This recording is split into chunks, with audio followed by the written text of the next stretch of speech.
Social media जितनी लोगों के लिए चीज़ों को आसान करती हुई नज़र आ रही है, उतनी ही दिक्कत भी बढ़ाती हुई नज़र आ रही है।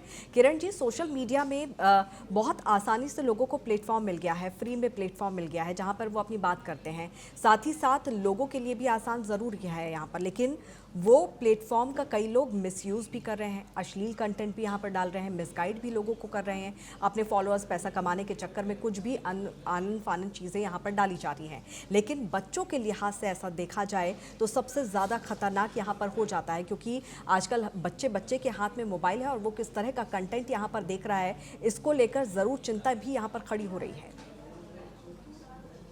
आपने बिल्कुल सही कहा है। बच्चों के हाथ में मोबाइल कोविड के बाद से तो बिल्कुल फ्लो में आ गया है। और इसके लिए मुझे लगता है कि घर और परिवार में एक समय सीमा निश्चित होनी चाहिए कि मोबाइल किस समय देखना है और उसमें क्या देखना है। इस पर निगरानी तो पेरेंट्स की होनी चाहिए। अंकिता जी, मैं कहूंगी कि ये एक साइलेंट एपिडेमिक हो गया है। मोबाइल और सोशल मीडिया का जो वर्तमान समय में इस्तेमाल है, वो साइलेंट एपिडेमिक हम उसको कहेंगे, क्योंकि वो इतना ज्यादा हो गया है कि घर के बड़े अपना मोबाइल लेके बैठे रहते हैं। उनके पास इतना भी उनको ये महसूस नहीं होता कि वो बच्चा क्या कर रहा है उस मोबाइल में, उसको भी देखें। बिल्कुल। दूसरी बात यह है कि हम डिजिटली अरेस्ट हो गए हैं। एक परिवार में हम एक ही जगह बैठे होते हैं, 4 लोग बैठे होते हैं, चारों में कोई बातचीत नहीं होती है। सब अपने अपने मोबाइल, अपने अपने कंटेंट्स अपना अपना देखते हैं। तो मैं इसको कहूंगी कि हम डिजिटल अरेस्ट हो गए हैं। और बच्चों को डराना भी मुश्किल हो गया है, उनको समझाना भी मुश्किल हो गया है। बच्चों को नोमोफोबिया हो गया है कि मोबाइल अगर उनसे छिन गया या उनसे खो गया तो क्या होगा। तो इस तरह की चीजें बहुत ज्यादा बढ़ गई हैं। और मुझे लगता है कि इस पर गवर्नमेंट को सख्त नियम बनाने चाहिए। हालांकि बने हुए हैं, लेकिन उनको लागू करना है और सख्त नए नियम भी बनाने चाहिए कि कोई बिल्कुल, तो भी किस तरह के इन्फ्लुएंसर नियम बनाने चाहिए? बिना जैसे अपनी अमर कुमार ने पात्रता भी के कोई भी किरण जी बताया वीडियोस। कि किस तरह से रणबीर अहलुवालिया की हम यहाँ पर बात करें या समय रैना की हम यहाँ पर बात करें, उनका जो कंटेंट सामने आया था उसको लेकर अच्छी खासी बहस छिड़ गई थी और उसके बाद सोशल मीडिया की गाइडलाइंस को लेकर भी कई तरह के सवाल खड़े होने शुरू हो गए थे। अब किस बात का हम इंतजार कर रहे हैं? क्या और भी इस तरह का कंटेंट आएगा तब हम जागेंगे और तब क्या कोई एक्शन लिया जाएगा यहाँ पे?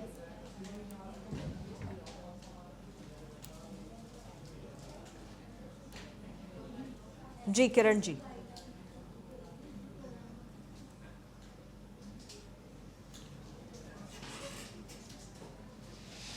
किरण जी, क्या आप सुन पा रही हैं?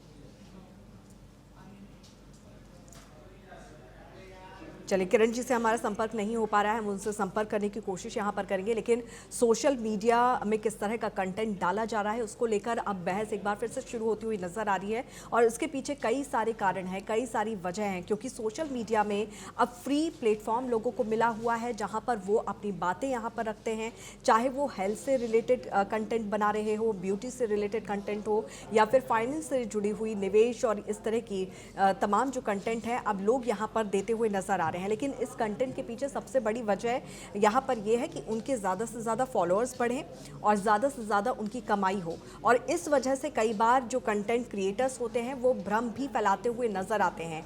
ऐसे में क्या भारत में भी कठोर नियम बनाने की यहाँ पर ज़रूरत है? किरण जी हमारे साथ जुड़ गई हैं।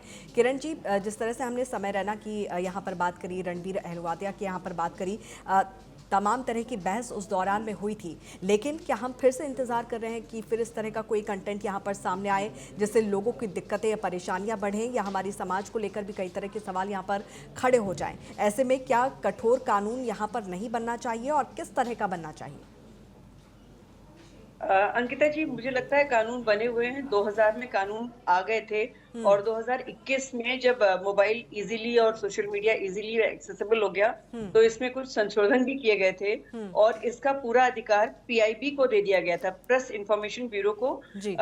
में एक जो है फैक्ट चेकिंग यूनिट की स्थापना कर दी गई थी कि सोशल मीडिया में अगर कोई भी ऐसी कंटेंट्स आ रही हैं जिनमें आपत्ति हो रही है या आपत्तिजनक बयान है या अश्लीलता है, उनको चेक करने और उनको बैन करने और उनके कंटेंट्स को 24 घंटे के अंदर हटा देने जैसे नियम बने हुए हैं। लेकिन अगेन वही होता है कि ये इतना बड़ा क्षेत्र बन गया है, इतने ज्यादा प्लेटफॉर्म्स इसमें आ गए हैं, इतनी ज्यादा प्राइवेट कंपनीज आ गई हैं मीडिया की, और इसमें अधिकतर जो है वो विदेशी हैं, जिनसे इन्फ्लुएंसर जो है वो और ज्यादा कंटेंट राइटर और ज्यादा प्रभावित हो रहे हैं और अपने आप को और ज्यादा वायरल करने के लिए, अपने फॉलोवर्स बढ़ाने के लिए, अपनी इनकम बढ़ाने के लिए वो किसी भी हद तक जाकर कंटेंट राइटिंग कर रहे हैं। हमें बिल्कुल इंतज़ार नहीं करना चाहिए किसी भी इस तरह की घटना का।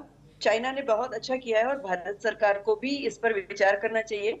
और हमारे साथी ने भी अभी कहा, अमर जी ने, कि गाइडलाइंस के लिए भारत सरकार जो है वो प्रयास कर रही है और हम बहुत जल्दी देखेंगे ऐसी कोई गाइडलाइंस हमारे पास भी आ जाए कि पहले डिग्री दिखाओ तब अपना वीडियो बनाओ। अगर ये चीज हो जाती है तो डिग्री के बाद ही जो लायक है वही सामने आएगा, जो लायक नहीं है वो अश्लीलता या भद्दे कमेंट या भद्दी चीजें प्रस्तुत करने में असमर्थ रहेगा। अंकिता जी, अगर ये हो जाता है तो मुझे लगता है कि हम अपने युवाओं को और बच्चों को सुरक्षित रख पाएंगे आने वाले भविष्य के लिए।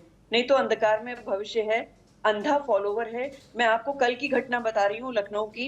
एक सोशल मीडिया प्लेटफॉर्म पर एआई का इस्तेमाल करके एक व्यक्ति ने ये पोस्ट डाली कि उसके एरिया में लेपर्ड आ गया है और वो वायरल हो गई और तेजी से वन विभाग और पुलिस विभाग और जो बचाव दल हैं वो एक्टिव हो गए।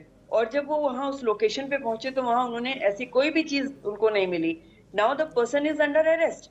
तो अगर इस तरह से बहुत सख्ती से, बहुत तेजी से, वो तो एक ऐसी घटना थी जिसमें लेपर्ड की बात थी जिससे समाज को नुकसान हो सकता था, तो ये सारे एक्टिव हो गए। लेकिन ऐसे ही किसी बयान के लिए भी अगर एक्टिव हो जाएं और वो बंदा जो गलत या अश्लील या झूठ या फेक न्यूज़ फैला रहा है, जो आईटी नियमों को तोड़ रहा है, उनकी भी गिरफ्तारियां शुरू हो जाएंगी तो शायद लगाम लग सके। बिल्कुल। जब तक अमर जी, गाइडलाइंस कैसे आ फिर रही है रोका तब जाएगा तक इस इस तरह तरह के से जो कंटेंट हैं जो भ्रम पैदा करते हैं, लोगों को परेशान करते हैं, कैसे फिर रोका जाएगा?